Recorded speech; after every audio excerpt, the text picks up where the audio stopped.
धनु राशि वालों, आप सभी का स्वागत करते हैं। हृदय से अभिनंदन है धनु राशि भिंड यूट्यूब चैनल में। तो धनु राशि वालों, इस पूरे मार्च के महीने में पानी में मिलाकर पी लेना है आपको। यह एक छोटी सी चीज, इस एक छोटी सी चीज में इतनी सकारात्मक ऊर्जा है कि जब आप इसे पानी में मिलाकर पिएंगे तो आपके जीवन में गजब की आकर्षण ऊर्जा उत्पन्न होगी। और आकर्षण ऊर्जा एक चुंबकत्व होता है, एक गुरुत्व होता है, जिसके बल पर हम अपनी इच्छाओं और मनोकामनाओं को पूरी करवाते हैं। हम जहां भी बैठे हैं, दुनिया के जिस भी कोने में हैं, अपने स्थान पर बैठकर चीजों को खींचते हैं अपनी ओर। उसी को कहते हैं आकर्षण ऊर्जा। बंधुओं, इस एक चीज को जब आप पूरे मार्च के महीने या पूरे जीवन काल पानी में मिलाकर पीते रहेंगे तो आप जहां भी बैठे होंगे वहां आपकी खुशियां खिंचकर चली आएंगी। आपके जीवन से जो भी कष्ट, परेशानियां, कर्जे, काम धंधा, व्यापार नहीं चल रहा है, ये सारे कष्ट दूर भाग जाएंगे। और जो जो चीज आप चाहते हैं, किसी का प्रेम चाहते हैं, आपका वैवाहिक जीवन नष्ट हो रहा है, उसमें झगड़े हो रहे हैं, जीवन साथी से दूरियां बढ़ रही हैं तो उसकी नजदीकियां चाहते हैं, या फिर व्यापार में उन्नति चाहते हैं, माता लक्ष्मी का आशीर्वाद, कृपा चाहते हैं, करोड़ों की दौलत, धन चाहते हैं, सब कुछ खुद चलकर आपकी ओर आएगा। जी हाँ बंधुओं, ये वही विद्या है जिसे प्राचीन काल में राजा महाराजा यूज किया करते थे, धनाढ्य उच्च स्तरीय लोग यूज किया करते थे, प्रयोग किया करते थे। और सबसे बड़ी बात कि ऋषि मुनि भी इस क्रिया का प्रयोग करते थे। तभी तो जंगलों में होते थे, एकांत में होते थे, जहां पहुंच पाना भी मुश्किल होता था, पहाड़ों में, पर्वतों में, वहां पर भी लोग ढूंढते हुए उनके पास पहुंचते थे और उन्हें वह सब कुछ देने की कोशिश करते थे जो कि दुनियादारी के लोग चाहते हैं, जैसे धन हुआ, संपत्ति हुई और ना जाने क्या क्या। लेकिन ऋषि मुनि का मन है, लेंगे तो लेंगे, नहीं तो नहीं लेंगे। तो कुछ लोग ले लेते थे और बड़े बड़े आश्रमों का निर्माण करते थे और जन सेवा का कार्य किया करते थे। मतलब कहने का यह है कि एकांत जंगल में बैठकर भी वहां उन्होंने चीजों को आकर्षित करने की कला उत्पन्न की। इसी कला को उन्होंने अपने शिष्यों को सिखाया। फिर वही शिष्य कोई राजा बना, कोई मंत्री बना, कोई सामंत बना, कोई उद्योगपति बना, कारोबारी बना। तो उन्होंने इस क्रिया का प्रयोग किया और अपने जीवन में सुख को आकर्षित किया। बंधु, एक कहावत हमारे दुनियादारी के समाज में चलन में चलती है कि अमीर हमेशा अमीर बनता है और गरीब हमेशा गरीब ही रहता है। आज की स्थिति में भी आप आसपास के वातावरण में ये चीज महसूस कर सकते हैं कि जो अमीर है वह तो और अमीर होता चला जा रहा है, दिन दूने रात चौगुने तरक्की करता चला जा रहा है, और जो गरीब है वह गरीब ही बना हुआ है और ज्यादा गरीब होता जा रहा है।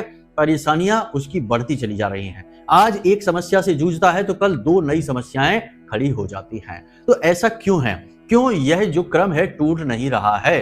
कारण इसका यह है कि आप यकीन मानिए, अमीर आदमी जो है वह कुछ न कुछ ऐसा अवश्य कर रहा है, उसके जीवन में गुप्त रूप से कुछ ऐसी क्रियाएं अवश्य वह कर रहा है जिनकी वजह से उसने अपने आसपास ऊर्जा का सकारात्मक एक ऐसा वातावरण, दिव्य वातावरण बना लिया है जो कि सारी सुख सुविधाओं को उसकी ओर आकर्षित कर रहा है, दुखों को दूर कर रहा है। और गरीब आदमी है वह अपने आसपास एक नकारात्मक ऊर्जा का वातावरण खुद ही बना लेता है, फिर वह उसे कभी तोड़ नहीं पाता और वह वातावरण उस तक ना तो ईश्वर की कृपा, ना ही उसकी खुद की मेहनत का फल और ना ही धन दौलत और खुशियां पहुंचने देती हैं। क्योंकि नकारात्मक ऊर्जा की खूबी है कि वह सारी चीजों को खुद ही सोख लेती है और जहां तक कुछ भी नहीं पहुंच पाता। इसलिए आपने देखा होगा कि बहुत सारे ऐसे लोग होते हैं जो मंदिरों में प्रतिदिन जाते हैं, प्रतिदिन हनुमान चालीसा का पाठ करते हैं, प्रतिदिन भोले बाबा को अभिषेक, जलाभिषेक करते हैं, दुग्ध अभिषेक करते हैं, फिर भी उनके जीवन से कष्ट दूर नहीं हो पा रहे हैं क्योंकि पूजा पाठ का फल उन तक पहुंच ही नहीं रहा। नकारात्मक ऊर्जाओं ने सारा फल सोख रखा है, तो कैसे पहुंचेगा? तो आज के इस वीडियो में इसी रहस्य को हम खोलने जा रहे हैं कि कैसे आपके द्वारा किए गए हर एक जो क्रिया है, हर एक जो आपका कर्म है, उसका फल पहुंचेगा। कैसे नकारात्मक ऊर्जा के वातावरण को हम तोड़ देंगे और आपकी मेहनत का आपको पूरा फल दिलवाएंगे। आपकी एक छोटी सी पूजा पाठ का भी आपको पूरा फल प्राप्त होगा। बंधुओं, शास्त्रों में कहा जाता है कि आपके द्वारा की गई छोटी सी पूजा पाठ, यहां तक कि एक बार भी यदि आपने ईश्वर का नाम ले लिया तो वह खाली नहीं जाता है, उसका पुण्य प्रताप फल आपको अवश्य मिलता है। लेकिन यहाँ तो लोग जीवन भर से नाम लिए जा रहे हैं, मंत्रोच्चारण किए जा रहे हैं, तब भी उनके जीवन में ना तो फल प्राप्त हो रहा है, ना ही खुशियां आ रही हैं। कारण क्या है? यही कारण आज हम बताने जा रहे हैं, निवारण भी आपको देने जा रहे हैं। बस ठंडे दिमाग से कार्यक्रम को अंत तक देखना है। और एक बात आपको बता दें कि जिन लोगों को सचमुच में जीवन में बदलाव चाहिए, जो लोग सचमुच में अपने जीवन से जो दुख है उन्हें मिटाना चाहते हैं, कार्यक्रम केवल वही लोग देख पाएंगे जिन लोगों के जीवन में भगवान ने दुख लिख रखे हैं, यानी वे दुर्भाग्य लेकर ही पैदा हुए हैं, वे इस कार्यक्रम को बीच में ही छोड़कर चले जाएंगे। क्योंकि हमारे यहाँ एक कहावत कही जाती है, शास्त्रीय कहावत भी है कि जाको दुख दारुण प्रभु दीना ताकि मति आगे हर लीना, यानी कि उसकी मति हर लेते हैं भगवान। यानी विनाश काले विपरीत बुद्धि जैसा है, तो अच्छी चीजें उसे रास नहीं आएंगी, ज्ञान की बातें उसे समझ नहीं आएंगी और हर बात में वह हड़बड़ी मचाएगा और एक दिन डूब जाएगा। तो बस यही हाल होगा। तो बस बंधुओं, हमें आपसे बस निवेदन यही है, यही कहना है कि कार्यक्रम में अंत तक ठहरिए। हम आपको बहुत ही श्रेष्ठ 5 बातें बताने जा रहे हैं, साथ ही साथ इस एक चीज के विषय में बताने जा रहे हैं जिसे आपको पूरे मार्च के महीने पानी में मिलाकर पीते रहना है। और गजब के चमत्कार आप खुद महसूस करेंगे, चुंबकत्व आपके अंदर आएगा, आकर्षण ऊर्जा आपके अंदर आएगी, आप चीजों को अपनी ओर चुंबक कर खींच कर लेकर आएंगे। अब तक जो भी चीजें हमने बताई हैं उन सबसे 1000 गुना ज्यादा ताकतवर यह एक चीज है। बस कार्यक्रम को अंत तक देखें, सारी बातों को समझें। चलिए कमेंट बॉक्स में माई को जय मां भद्रकाली लिखकर आभार व्यक्त करिए। और नए हैं चैनल पर, पहली बार आए हैं तो चैनल सब्सक्राइब करके कमेंट बॉक्स में लिख डालिए कि मैं भी माई के परिवार का हिस्सा हूं। चलिए बंधुओं, अपने मूल विषय को शुरू करते हैं। ध्यान से सुनिए। कब आप जीवन में तरक्की करेंगे, कब आपके जीवन में बाधाएं आएंगी, कब रोग आएंगे, कब दुर्घटना होगी, कब आपकी संतान होगी, कब आपका विवाह होगा, ये सारी बातें जानने का क्या तरीका है? अक्सर लोगों के मन में यह उत्सुकता रहती है। या फिर जीवन में इतनी उथल पुथल क्यों है, परेशानियां क्यों हैं, क्यों हर पल केवल और केवल टेंशन है, कोई भी काम कर लो उसमें कामयाबी नहीं मिलती है। इन सब का कारण बताना और उनका समाधान कहां से प्राप्त होगा? केवल एक ही मार्ग है, आपकी कुंडली। आपके पैदा होते ही आपके पूरे जीवन की कहानी ग्रह नक्षत्रों के आधार पर लिख दी गई है। आपके जीवन की एक सिंगल घटना भी उस कुंडली के दायरे से बाहर नहीं जाएगी। यदि आपको भी अपने जीवन में श्रेष्ठ मार्गदर्शन की तलाश है और जीवन की समस्याओं का कारण जानना है तो नंबर हमने दे रखा है वीडियो में। इस नंबर पर फोन करिए। 10 बजे से 4 बजे के बीच कभी भी फोन करके अपनी डिटेल बताइए, एक छोटी सी दक्षिणा के साथ अपनी कुंडली का श्रेष्ठतम आकलन करवा डालिए।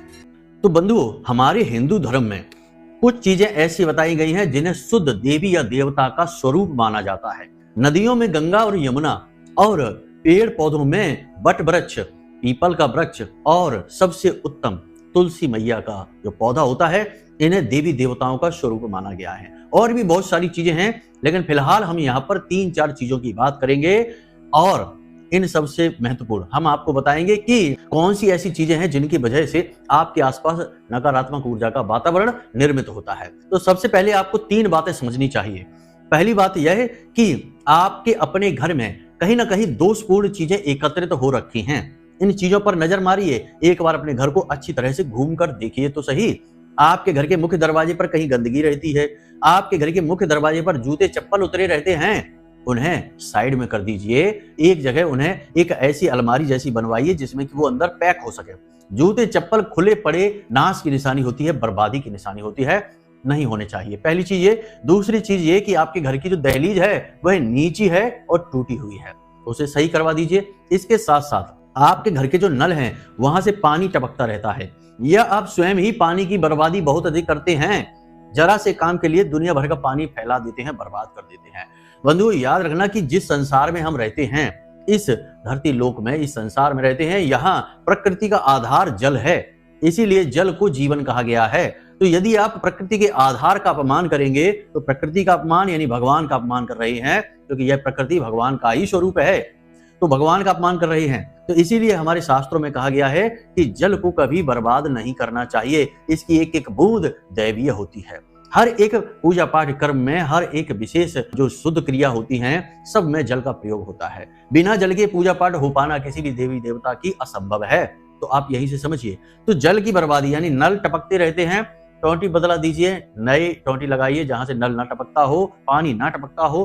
पानी का जितना हो सके उतना सदुपयोग कीजिए, दुरुपयोग नहीं कीजिए। यह फ्री में नहीं मिला है, इसकी भी कीमत चुकाई जाती है।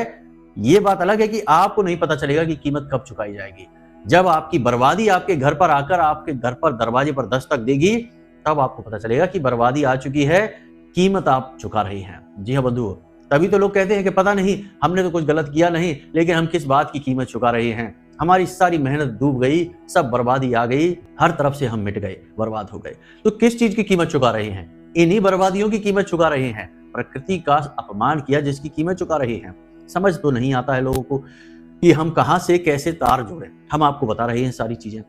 दूसरा सबसे महत्वपूर्ण बात कि अपने स्वयं के आचरण पर भी हमें गौर करना होगा।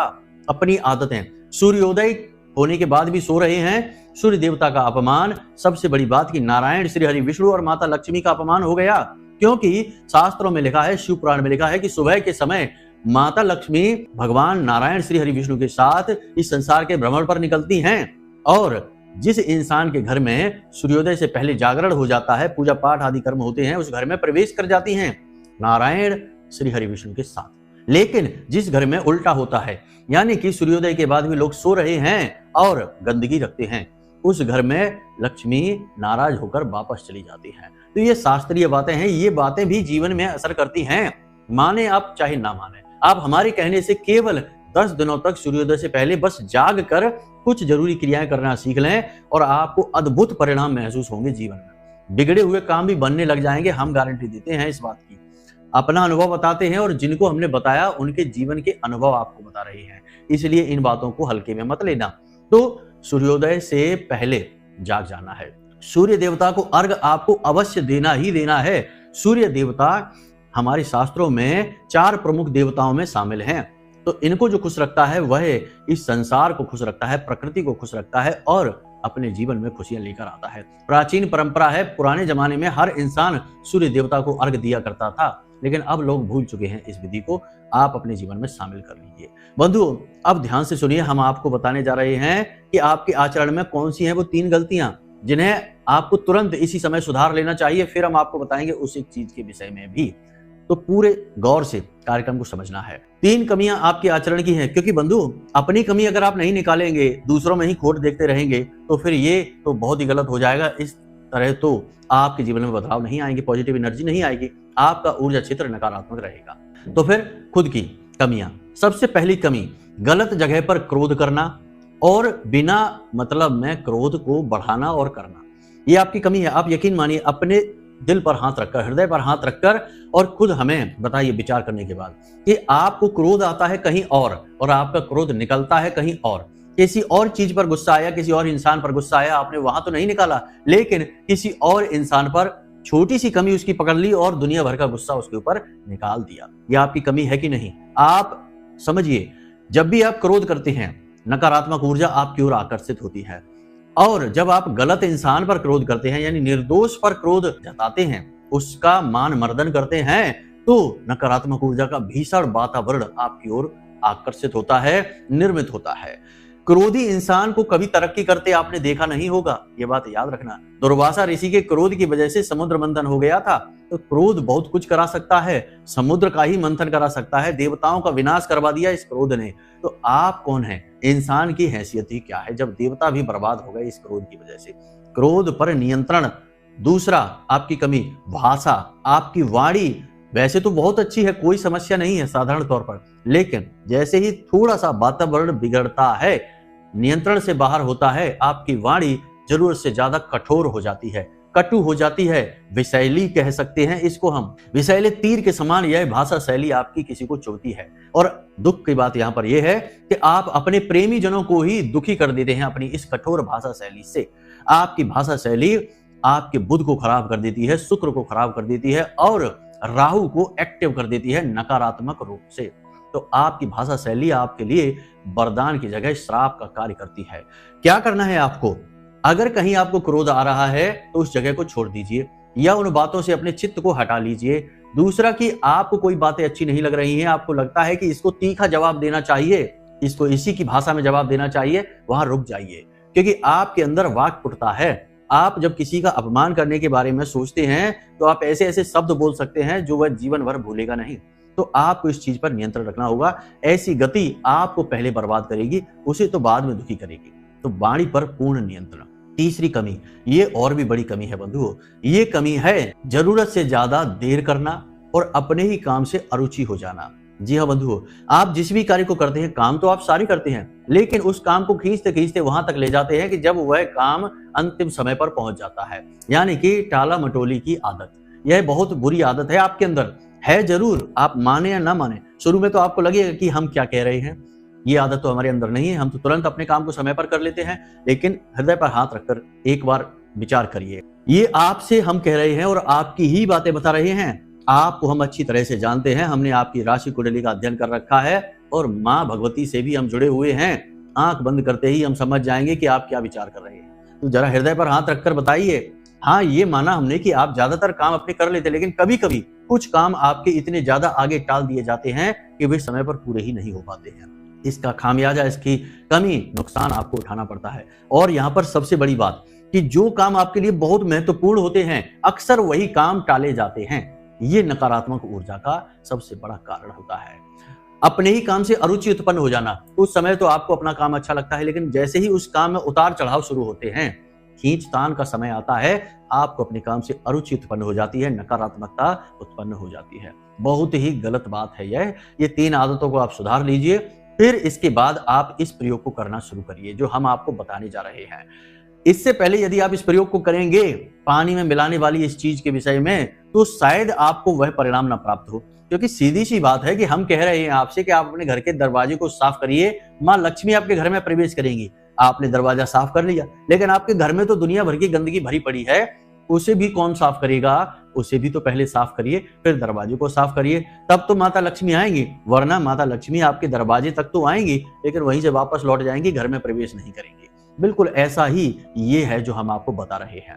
तो स्व आकलन करिए और स्व उद्धार यानी स्वोद्धार करिए। उसके बाद फिर बात करते हैं इस क्रिया, इस विशेष उपाय के बारे में। तो बंधुओं, याद रखना कि ज्योतिष शास्त्र में 4 चीजें हैं जिनका बहुत अधिक महत्व है, जिन्हें चुंबकत्व का, गुरुत्व का कारण माना जाता है। चुंबकत्व का कारण इसलिए माना जाता है कि ये 4 चीजें आपके जीवन से हर प्रकार की नकारात्मकता को काट डालती हैं, समाप्त कर देती हैं। इसलिए इसे चुंबकत्व का, गुरुत्व का कारण माना जाता है। तो अब ये 4 चीजें क्या हैं, जरा ध्यान से समझिए। इन्हीं का प्रयोग आपको करना है। इसी के साथ साथ स्नान के समय की भी एक छोटी सी विधि आपको हम बताएंगे। पहले आप इन 4 चीजों को समझिए। पहली चीज है तुलसी मैया का पत्ता। फिर से बात आ गई माता तुलसी की। तो वृंदा है, तुलसी मैया है और भगवान नारायण श्री हरि विष्णु प्रिया हैं, तो माता लक्ष्मी का स्वरूप कहलाती हैं। तुलसी मैया का एक पत्ता हजारों प्रकार की नकारात्मकता को काट डालता है। तो पहली चीज ये। दूसरी चीज इलायची। इलायची बुध का प्रतीक होती है और बुध है नारायण श्री हरि विष्णु, और लक्ष्मी और नारायण मिल गए तो नारायण लक्ष्मी योग बन गया। तीसरी चीज है लौंग। लौंग है नकारात्मक ऊर्जा को काटने के लिए सबसे मजबूत औजार। हमने लौंग के कई प्रयोग अपने पिछले कार्यक्रमों में आपको बताए हैं, इन्हें भी शामिल करना है। चौथी चीज है दालचीनी। दालचीनी सूर्य का प्रतीक है और सूर्य प्रकाश का प्रतीक है, यानी कि हर प्रकार की नकारात्मकता को समाप्त करने की शक्ति। अब यहाँ पर हमने 4 चीजें बताई ज्योतिष के अनुसार, जो बहुत ही महत्वपूर्ण, बहुत ही शक्तिशाली और इन्हें उपभोग किया जाता है, यानी कि इन्हें ग्रहण किया जाता है, धारण नहीं। वैसे कई प्रयोग कई तरीके से किए जाते हैं, धारणम है और स्पर्शम है और ग्रहणम है, तो इसे आपको ग्रहण करना पड़ता है। अब इसे कैसे ग्रहण करते हैं, इसे आप ध्यान से समझिए। रात्रि को जब आप सोने जाते हैं, अपने बिस्तर के सिरहाने आपको एक पात्र लेना है। तांबे का पात्र लेंगे तो सर्वोत्तम रहेगा। लोहे का, स्टील का नहीं लेना है, कांच का भी ले सकते हैं। सर्वोत्तम पात्र तांबा है, उसके बाद कांच का है। कांच का कोई बड़ा प्याला ले सकते हैं, कोई बड़ा जार ले सकते हैं, कुछ भी ले सकते हैं। उसमें आपको जल डालना है, उतना ही जल रखना है जितना आप सुबह पी सकें, फेंकना नहीं है। उसमें आपको जल डालना है। अब उसमें आपको थोड़ी सी पिसी हुई दालचीनी, 1 चुटकी से भी कम डाल देनी है। उसके बाद आपको उसमें कूटी हुई इलायची, हरी इलायची 1 इलायची डाल देनी है। उसके बाद आपको लौंग का 1 जोड़ा उसमें खड़ा डाल देना है, उसे कूटना नहीं है, ध्यान से समझना है चीजों को।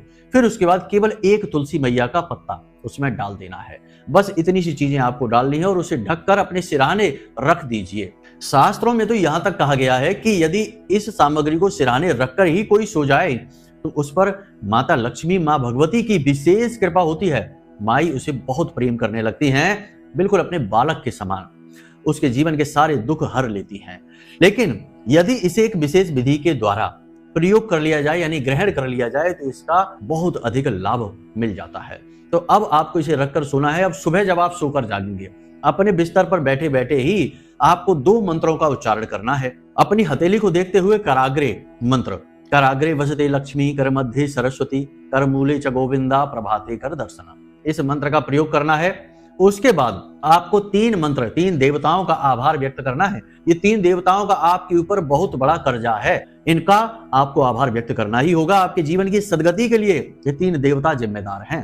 तो 3 देवता कौन से हैं? स्थान देवताभ्यो नमः, स्थान देवताभ्यो नमः, ठीक है, 3 बार बोलना है ये। उसके बाद पितृ देवताभ्यो नमः, आपके पितृ हैं, पितृ देवताभ्यो नमः, ठीक से उच्चारण समझिए, 3 बार ये भी बोलना है। उसके बाद कुल देवताभ्यो नमः, कुल देवताभ्यो नमः 3 बार बोलना है। यानी कि 3-3 बार ये मंत्र आपने बोले। स्थान देवताभ्यो यानी उस स्थान पर जहां आप बैठे हैं, यह धरती अनंत काल से है, तो इस धरती पर, उस स्थान पर कभी ना कभी किसी न किसी देवता का वास अवश्य रहा ही है। तो उस देवता को नमन, क्योंकि देवता कभी नहीं मरते, इंसान मरते हैं, देवता अमर होते हैं। तो वो जानते हैं, देख रहे हैं कि आप वहां रह रहे हैं, उनके द्वारा दी गई जमीन का आप प्रयोग कर रहे हैं। बेशक आपने उसका मूल्य चुका दिया हो, परंतु मूल्य पैसे से चुकाया है, अपने कर्म से नहीं, अपने आभार से नहीं। और देवताओं को पैसे की जरूरत नहीं होती, पैसे का मूल्य वो नहीं मानते, भौतिक चीजें नहीं मानते, वो आपके आभार, आपके कर्म, आपके कर्तव्य को मानते हैं। आभार, ठीक है, यहां तक समझ आ गया। स्थान देवताभ्यो नमः, कुल देवता और पितृ देवता, ये तो आपके ही देवता हैं, इनका सुबह सुबह आप आभार व्यक्त करिए। फिर उसके बाद जब आप जमीन पर पैर रखें, उससे पहले आपको यह जल हाथ में लेना है और इस जल को देखना है। इस जल के अंदर ऐसे झांक कर देखना है और अपने मन में अपनी इच्छा, मनोकामना की, आज के दिन, आज मेरी यह इच्छा पूरी होगी। कोई भी इच्छा, आपको नौकरी चाहिए, व्यापार चाहिए, अच्छा व्यापार, तो आपको मन में कल्पना करनी है कि आज के दिन मेरी दुकान पर बहुत अच्छी बिक्री हुई है यानी हो चुकी है, इस प्रकार से लेना है। यानी यह धारणा है, इसे धारणा कहते हैं। धारणा का मतलब होता है कि जो चीज आप चाहते हैं अपने जीवन में, उसे धारण कर लीजिए, उसके मन में संकल्प कर लीजिए। तो यह धारणा है। जैसे नौकरी चाहिए तो आपको मन में करना है कि मेरी बहुत अच्छी नौकरी लग चुकी है। पति पत्नी में क्लेश रहता है, प्रेम चाहिए तो मेरे पति मुझसे बहुत अधिक प्रेम करते हैं। ऐसे पानी में देखकर आपको मन ही मन सोचना है थोड़ी देर के लिए, और उसके बाद उस पानी को पी जाना है। उसमें जो लौंग पड़ी हैं, उन लौंगों को आपको निकालकर बाहर फेंक देना है। बेहतर होगा कि आप किसी पौधे की जड़ में उसे डाल दें। आपके घर में जो भी पौधा हो, देवी देवताओं का या कैसा भी, उस पौधे की जड़ में उसे डाल दें लौंग को, और जो बाकी चीजें हैं उन्हें चबाकर खा जाएं, ग्रहण कर लें। लौंग नहीं खानी है क्योंकि वह नकारात्मक ऊर्जा को धारण करती है, क्योंकि हर प्रयोग में नकारात्मक ऊर्जाएं भी होती हैं, किसी न किसी प्रकार की, उन्हें हटाना आवश्यक है, इसलिए लौंग डाली जाती है। बाकी आप उसे धारण कर जाइए, खा जाइए, चीजें जो बची है उन्हें निगल जाइए, बस इतना करना है। उसके बाद आपको जमीन पर जब पैर रखें, उस समय भी बहुत जरूरी है इस एक मंत्र का, क्योंकि कराग्रे मंत्र से शुरू हमने किया है। अगर हम इस मंत्र को नहीं बोलेंगे तो यह बात अधूरी रह जाएगी, और अधूरी बात कभी फलित नहीं होती है। इसलिए इस एक मंत्र के साथ आप अपने पैर जमीन पर रखेंगे। तो मंत्र आपके मोबाइल की स्क्रीन पर दिखाई दे रहा है, इस मंत्र को ध्यान से समझिए। समुद्र वसने देवी पर्वतस्थल मंडते विष्णु पत्नी नमस्तुभ्यम पादस्पर्शम क्षमस्व मे। यह नारायण के लिए, हमने कहा ना सुबह के समय नारायण, श्री हरि विष्णु, माता लक्ष्मी आती हैं, उनके लिए यह मंत्र है। इस मंत्र का प्रयोग करके आप जमीन पर पैर रखिए और अपने कार्यों को शुरू करिए। गजब का परिवर्तन जीवन में आएगा, उसी दिन से काम बनने शुरू हो जाएंगे। आकर्षण आपने उत्पन्न कर लिया, नकारात्मकता आपने हटा दी, अब दिव्य शक्तियां आपकी ओर आकर्षित होगी। लंबे समय से आपके एकत्रित हुए कर्म फल आपको एक झटके में मिलने शुरू हो जाएंगे। कई बार हमने ये देखा कि इस विधि को जब हमने किसी को प्रयोग कराया तो अचानक उसकी लॉटरी जैसी लग गई, यानी कि दुनिया भर का पैसा उसकी ओर दौड़कर आने लगा। यानी कि जहां दुकान पर पहले 200-400 रुपए की बिक्री होती थी, 10-10 हजार की बिक्री होने लगी एक आध महीने के अंतर में। अचानक नहीं होता, एक आध महीने के अंतर में, और वह लाखों करोड़ों में खेलने लगा। बहुत सारी चीजों से, अलग अलग तरीके से। जब भगवान देना चाहते हैं तो जाने कहां कहां से रास्ते बना देते हैं। ये याद रखना, हमारी बुद्धि से परे है भगवान के कार्य करने के तरीके, हम नहीं समझ सकते। तो जाने कहां कहां से चीजें उनकी ओर आकर्षित होने लगी। तो ये भी देखा गया, और कुछ के जीवन में धीरे धीरे बदलाव आते हैं और धीरे धीरे वो सीढ़ियां चढ़ते हैं। किसी की चाल कछुए जैसी और किसी की चाल खरगोश जैसी होती है, लेकिन बदलाव होगा, ये बात निश्चित है, गारंटी के साथ है। अब कुछ लोग जो ज्ञानी लोग हैं, जिनको अल्प ज्ञान होता है, वो यहाँ कमेंट करेंगे कि गुरुजी सुबह सुबह बिना नहाए धोए मंत्र उच्चारण कैसे कर लें। तो बात यहाँ पर यह है कि मंत्रों के प्रयोग के 3 तरीके होते हैं। एक तो मौखिक होता है, एक उपांशु होता है और एक मानसिक होता है। तो हमने आपको जो विधि बताई बिना स्नान किए करना है, तो आप उसे मानसिक करें, मौखिक या उपांशु न करें। और मानसिक जाप के लिए कोई शौच अशौच का नियम नहीं होता है, आप कभी भी कर सकते हैं मानसिक जाप, इसीलिए इसका अधिक महत्व भी है। आप अब समझिए कि शास्त्र क्या कहते हैं। मौखिक जाप आपने 1 माला किया, उपांशु जाप आपने आधी माला किया और मानसिक जाप आपने केवल 3 बार किया, सबका फल एक जैसा होता है। तो मानसिक जाप का बहुत अधिक महत्व होता है, इसलिए ये जो मंत्र हमने आपको बताए हैं, इनका जाप आपको मानसिक करना है। जितने भी मंत्र बोले हैं, इसका आपको बहुत अधिक फल प्राप्त होगा। तो बाकी बंधु, हमने सारी बातें आपको कार्यक्रम में खुलकर बताई हैं। जो बातें आपको समझ में आई हैं या नहीं समझ में आई हैं, तो कार्यक्रम दोबारा देख लें, चीजों को समझ लें। बाकी यदि कोई मन में प्रश्न होते तो कोई चिंता नहीं है, कार्यक्रम में हमने वीडियो में नंबर दे रखे हैं, इन नंबरों पर आप फोन करिए, अपने प्रश्नों के जवाब हासिल करिए। कुंडली का यदि विश्लेषण कराना है तो इन्हीं नंबरों पर फोन करिए और कहीं नहीं, वीडियो में नंबर दे दिए हैं, इन नंबरों पर फोन करिए, अपनी कुंडली की डिटेल दीजिए, एक छोटी सी दक्षिणा दीजिए, आपकी कुंडली का हम स्वयं विश्लेषण करके आपको पकड़ा देंगे, आपकी समस्याओं के कारण और निवारण यानी सटीक उपाय आपको दे देंगे। बाकी आपका उद्धार तो महामाई करेंगे ही। तो चलिए बंधुओं, हमेशा हंसते रहिए, मुस्कुराते रहिए, सकारात्मक रहिए, महामाई पर अपनी आस्था और विश्वास बनाकर रखिए। प्रेम से बोलिए जय माई की।